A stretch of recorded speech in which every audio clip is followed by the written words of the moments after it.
You guys? We're back with another 15-minute interview.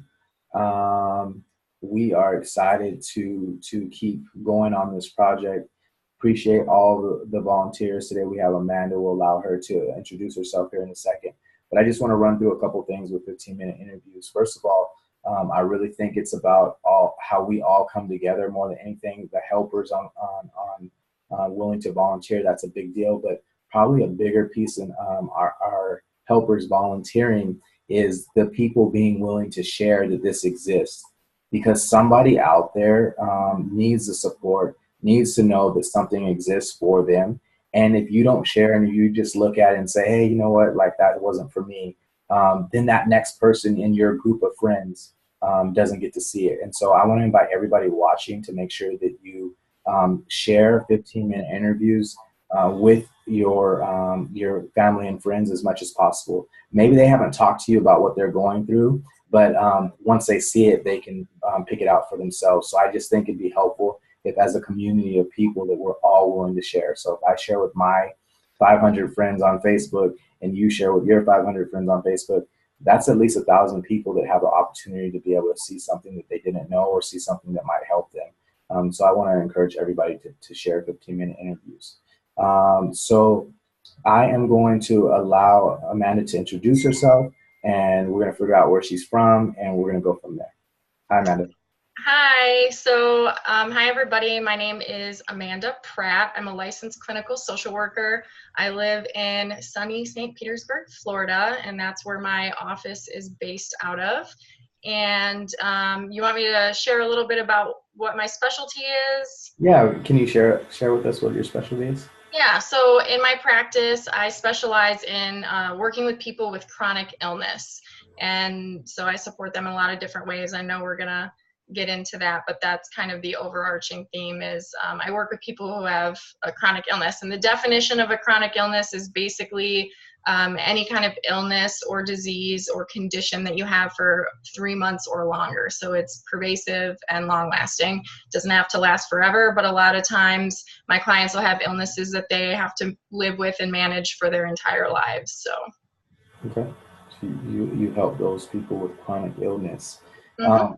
What is it that you think that you constantly make a point on? What's something that you would say that when dealing with chronic illness, there usually is probably some kind of point in therapy. So what's something that you kind of stick with that you kind of find that you have to make a point about frequently? Well, one of the biggest things is that when you have a chronic illness, the number one comorbid condition with any chronic illness is depression. And I think a lot of people don't realize that. And sometimes people will think, well, I have depression, and they don't necessarily link it to their life situation of having a chronic illness. And a lot of times people think that they're just expected to know how to manage it. And if they can't, they're a failure or something. But having a chronic illness is in like the one of the top 10 most stressful life situations that you can be in. And so it's understandable that depression is something you experience when you have that situation. And so I let people know, it's totally normal, it's totally okay. And it's also something that you can change and turn around. One of the other things that I point out to people and that I like to tell people in my practice is that I approach everything from the standpoint that even though you have a chronic illness or live with a really challenging disease, you still can live a fulfilling life. And you may just have to change your expectations of what that looks like, but it's possible. And I've been on both sides of that myself. So those two things. And then also I'm a big advocate of self-care. And my clients will tell you that I'm constantly asking them, what self-care did you do this week? And so, I really try to fight against that thing in our culture that says, we should just be working, and we should put ourselves last. And I think that that's to the detriment of all of us. But people with chronic illness, especially when you get diagnosed with a chronic illness, you really have to change your life to prioritize your own self-care. And when you do that, really amazing things can happen. And so those are kind of the top 3 things I really talk about probably most often with my clients. Okay. Yeah, I think that's really helpful. I think of people who I know who have chronic illness, and to me, those points would be really helpful for them to be able to understand and know about. Okay. So you get your knowledge from somewhere. Somehow we want to steal that from you. So, Yeah, well, my knowledge actually comes from my personal experience, a lot of it. I'm also obviously trained as a clinical social worker from the University of Michigan. That's where I got my clinical training from. But I also gather information from a lot of other different places, both for myself personally and for resources for my practice. I'm a contributing writer on The Mighty, and I tell all my clients about The Mighty. A lot of people don't know it exists, but I think it's a really great resource, and it's a really validating place for people with all different types of illness. And so they have a website that basically is filled with people and professionals who live life with chronic illness, and their stories and their anecdotes, and they write articles for them. And so you can go on there and look up your specific illness, and you'll find a whole list of articles that are written by people who live that life and maybe have some, nugget of information or inspiration for you, or just are talking about a difficult thing they experienced that makes you kind of go, wow, I experienced that too. Okay, I know I'm not alone. So it's a really great community. And they have Facebook pages for it as well, and they're growing, and they're going to be adding video soon. So I'm really excited about that. There's also a podcast that was started by another social worker in one of our groups. I'm not sure if you know of this, but it's called This Is Not What I Ordered. And it's about chronic illness as well. So that is something to check out for sure. cool deal. Yeah, very good resources, especially they're really specific. Yeah. Okay. So can you tell us a story? Yes, I have lots of stories. So my story is basically how I got into, the area of chronic illness. I often have therapists message me, and people with chronic illness message me, and they're just kind of like, wow, I didn't even know this existed. How did you get here? And, I laugh all the time because I think it's really, I enjoy it so much. But when I was a kid, I didn't say, oh, I'm gonna grow up and help people with chronic illness because I have a chronic illness. Like, you never think that's gonna happen. But it's been a really fulfilling journey for me. When I was in my second semester of grad school at University of Michigan, I just started having all these random symptoms, and I didn't know what was wrong. And it was winter there, so I was kind of thinking it was just the cold weather was making my bones hurt or whatever. And so I ended up going to the doctor and getting all this blood work done. And within a month, I could barely function. I had people telling me to drop out of school because it was just going to be too hard. And I ended up getting diagnosed with fibromyalgia and lupus. And then later, the beginning stages of rheumatoid arthritis.